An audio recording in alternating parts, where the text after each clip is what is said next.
Hi, Sonalika. Thank you so much for joining us today. Everyone, we have Sonalika Sahai. She's one of the leading models in India. Hi, hello everyone. Hi Pooja. So, Sonalika, most industries and businesses are affected, or probably all of them. But could you give us some insights about how the fashion industry is doing? Is it on a hold, waiting for the lockdown to get over, or is there some kind of work that is still going on? Well, it is pretty much on a halt, frankly, Pooja, because starting March we had fashion weeks and we had a lot of events planned for the month of March. So everything got postponed, and like every other industry, we are still waiting for this to settle down so that we can figure out whether or not it can be rescheduled. Right. I'm sure with fashion shows, there's no way to move them to online. Like a lot of events, conferences have moved to online webinars.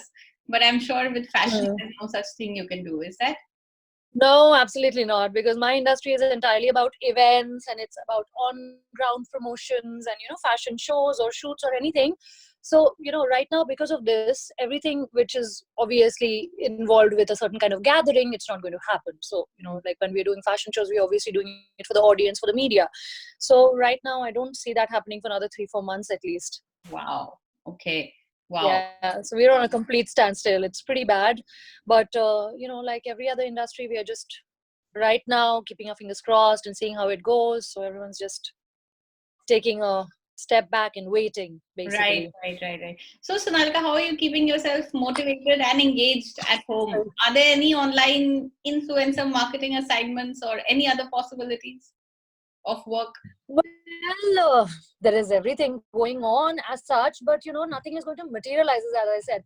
Basically, we have a certain number of events or things planned, and I consult with a few companies as a fashion consultant. So, a few of those things obviously are right now just I mean it's in a discussion phase. So it'll only happen once everything settles down. So even for our exhibitions and everything, we'll obviously now have to rethink the whole thing and see which date works out for us, and and all of that has to be seen now once all of this settles down. So right now everyone's just relaxing, taking a step back, Right. And waiting. Designers have been quite badly hit as well. If you really like look at the picture, the stores are all shut and they have so many weavers, they have so many workers working with them, the factories are all shut, so they have to support so many people, but the sales are absolutely zero. International sales have stopped.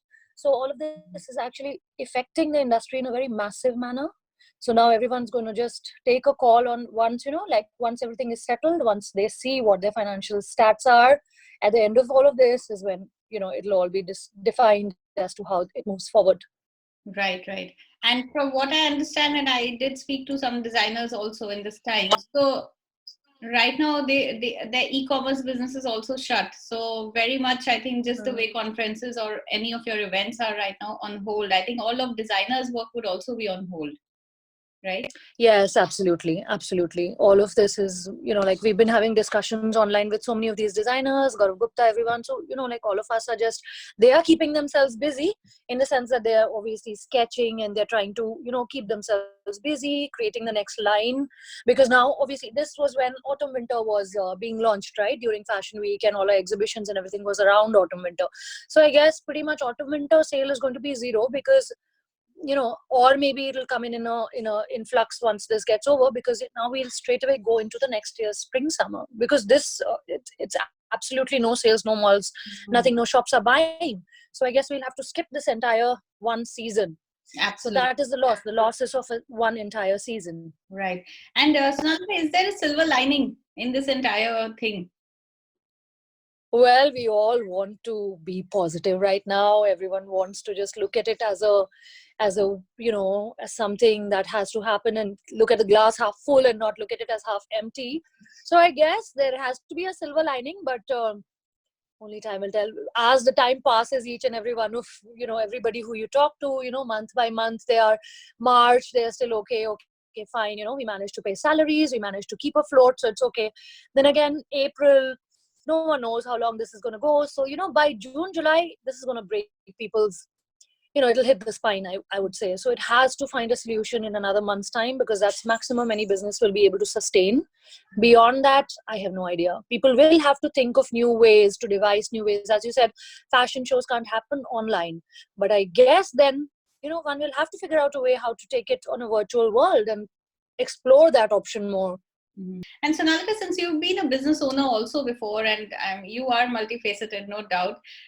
So, as a business owner, what would you suggest to some of the other founders who are going through these times where layoffs, salary cuts, still, maintaining your employees, but not able to get your clients to pay? What would be your message to all of them? Well, it is very difficult actually, Pooja, to really comment on what somebody else's business is going through. It's everyone's personal call. So as long as, they keep this thing in mind that people who are working for them are their responsibilities, and try and keep a way forward in such a way that nobody really has to suffer. And I'm sure pretty much everyone, in terms of designers, at least the ones I know, are very responsible. So they are kind of, making provisions for people who have worked for them. Even if they're unable to pay full salaries, they will probably make sure that they give them something, that they stay afloat for the next couple of months. So that is that. For your staff, you need to be very mindful. A lot of people have lost their jobs. End of the day, if nothing else works out, you will have to lay them off. So that's that. But I just feel that, as long as it's been done responsibly and as delayed as possible, it will be good. But everyone's own business calls. Because even for a lot of us, like manufacturing units are shut down. So this month somehow all the staff have been, we've been able to pay them. But next month, really, I really don't know how we will sustain it. If the business is not making any money, it's very difficult to sustain it. Right, absolutely. And one last question, Sonalika, before we sign off. What is the first thing you do once the lockdown gets lifted? Even I'm wondering. We had this discussion yesterday on a video call, and everyone's like, okay, everyone's going to be so, very, so difficult. We're so used to being indoors that getting out will be actually a new thing. And, it's going to be a little shocking. But yeah, I guess the first thing that I'll probably do is just go meet some friends, maybe, that's what we've not done for the longest time. And, maybe see if offices open out, then we'll probably get back into the work groove again. Good. Absolutely, Sonalika. We're also very hopeful, and let's see how it goes. Thank you so much for your time today, Sonalika. Thank you, Pooja. Thank you. Bye. Bye.